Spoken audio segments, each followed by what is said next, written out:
अस्सलाम वालेकुम, welcome to my YouTube channel. हमने स्टार्ट किया हुआ है unit number 6 new book national book foundation है उसका, और जो टॉपिक है वो है वेव्स इन द सी। इसको एग्जाम में किस तरह से लिखना है उसको हम देखते हैं। वेव्स जो होती हैं इन द सी, अब आपको नाम से पता लग रहा है कि ये जो सी के ऊपर वेव्स बनती हैं उनकी बात हो रही है। ठीक है, जैसे आपके पास क्या है, ये आपके पास सी है फॉर एग्जांपल, आपने देखा होगा सी पे क्या बनती हैं, वेव्स बनती हैं। छोटी छोटी सी वेव्स जो लहरें बन रही होती हैं उनको आप कहते हो वेव्स। अगर बड़ी बनती हैं उनको हम टाइड्स बोलते हैं। ठीक है, टाइड्स और वेव्स में फर्क आपने जो है डिफरेंस याद रखना। वेव्स छोटी छोटी वेव जो लहरें बनती है उनको कहते हैं। अब आपके पास ये वेव्स बनती कैसे हैं, जब भी हवा चलती है ना समुद्र के ऊपर से, तो उसके हवा की वजह से वेव्स बन जाती हैं। तो हमने लिखा कि waves in sea are form when wind blow, जब विंड हवा चलने को कहते हैं wind blow across the ocean surface, जब ओशन की सरफेस पे हवा चलती है उसकी वजह से बनती है।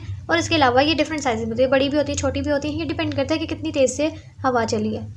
ठीक है, तो दे कम इन डिफरेंट साइजेस एंड, ठीक है आपने ये नहीं चीज़ लिखनी है, आप शॉर्ट कर लिया करो। दे कम इन डिफरेंट साइजेस में आती है, डिपेंड करता है कि how strong the wind blow, कितनी देर तक जो है वो हवा चली है या कितनी तेज़ हवा चली है, उस पर डिपेंड करता है। अब आपके पास जो वेव एनर्जी कन्वर्टर्स होते हैं बेसिकली वो आप यूज़ करते हो। तो वेव्स इन द सी का क्या मतलब है, जो लहरें समुद्र के ऊपर बनती हैं उन लहरों पे के पास जो एनर्जी होती है उसकी एनर्जी से हम बिजली बनाते हैं। हम यही पढ़ रहे हैं ना कि हम किस तरह से बिजली बनाते हैं। तो हम जो समुद्र पे लहरें बनती हैं उनसे भी बिजली बनाते हैं। किस तरह से बनाते हैं आप उसको देखते हैं।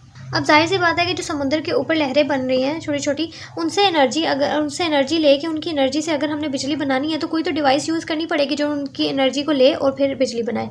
तो ये वेव एनर्जी कन्वर्टर्स जो होते हैं ये डिवाइस है that capture the energy of these waves, जो वेव्स बनती हैं उनकी एनर्जी को कैप्चर करती है और फिर उससे हमारे पास बिजली बनाती है।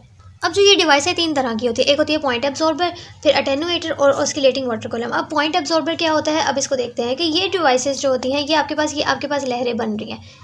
ठीक है, ये आपके पास इतना छोटी सी डिवाइस होती है पॉइंट जितनी, पॉइंट एब्जॉर्बर की डिवाइस होती है। अब ये क्या करती है, लहरें ऐसे ऐसे ऊपर नीचे मूव करती है ना, लहरें आपके पास ऐसे ऐसे ऐसे मूव करती रहती हैं।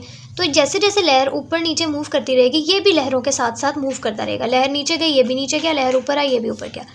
तो लहरों के साथ साथ ये ऊपर नीचे मूव करता रहता है और फिर इसकी मूवमेंट की वजह से जो हम इलेक्ट्रिसिटी बनाते हैं। ठीक है, अब these devices that move up and down with waves, ये क्या करता है, ये डिवाइस का करता है मूव करता है अप एंड डाउन वेव्स के साथ ऊपर नीचे मूव करता है।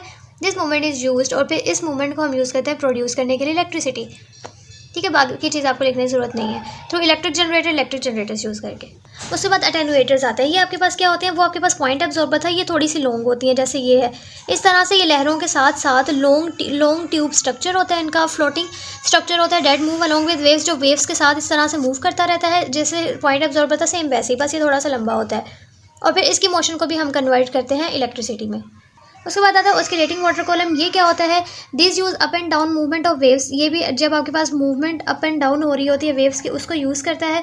और इसके अलावा आपके पास क्या करता है, to push air in and out of the chamber, ये जो एयर है उसको ये चैम्बर सा होता है जो वेव्स के साथ साथ मूव कर रहा होता है, उसके अंदर एयर को डालता है फिर बाहर डालता है, अंदर डालता है बाहर डालता है, और वाटर के साथ साथ ऊपर नीचे मूव कर रहा होता है।